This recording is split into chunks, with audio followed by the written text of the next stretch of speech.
Let me be very, very clear. I am a career prosecutor. If you touch a law enforcement officer, it is a crime and you are going to jail. We are arresting anyone who touches any of you.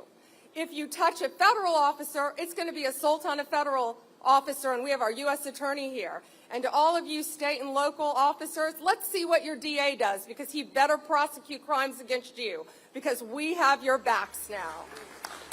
The FBI has vowed swift justice after 2 suspects allegedly rammed a Department of Homeland Security, DHS agent's vehicle in Chicago in what authorities are calling an ambush amid rising unrest across the country. FBI Director Kash Patel confirmed that Marimar Martinez and Santos Ruiz were arrested for assaulting federal officers, warning that, attack our law enforcement and this FBI will find you and bring you to justice. According to a DHS statement, Martinez was armed with a semi-automatic weapon and had a history of doxing federal agents. She reportedly opened fire on Customs and Border Protection (CBP) agents and was shot in return before being taken into custody following treatment at a local hospital. The other suspect, Ruiz, was the driver of the ramming vehicle and was apprehended shortly after the incident, DHS confirmed. Both suspects are being prosecuted under Title 18, U.S. Code, Sections 111A and B, federal statutes that make it a crime to forcibly assault or impede an officer performing official duties. An FBI source told Fox News Digital the case is being treated as an assault on federal officers, or AFO. Patel later stated that the suspects were charged with assaulting federal officers with a deadly or dangerous weapon, underscoring the Bureau's hardline stance against what he described as domestic terror-style attacks. The situation in Chicago reflects a broader escalation in anti-federal protests nationwide.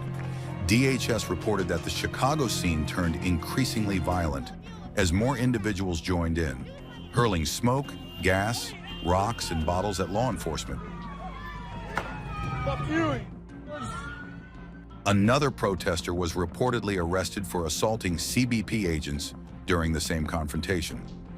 DHS also criticized Illinois Governor J.B. Pritzker for allegedly refusing to authorize local police support, forcing Homeland Security Secretary Kristi Noem to deploy special operations teams to restore order. In a separate but related flare-up, protesters clashed with officers near a U.S. Immigration and Customs Enforcement (ICE) facility in Portland, Oregon on Sunday night. Law enforcement detained at least one protester after demonstrators attempted to block access to the facility. The confrontation came just a day after a federal judge, Karen Immergut, temporarily blocked the Trump administration from deploying the National Guard to Portland. 101 federalized California National Guard members arrived in Oregon by plane and were then sent to Camp Withicum. That's the facility operated by the Oregon Military Department. It is our understanding that there are an additional 99 California Guard members en route today. So assuming a total of 200 service members from the California National Guard will shortly completely be in the state of Oregon.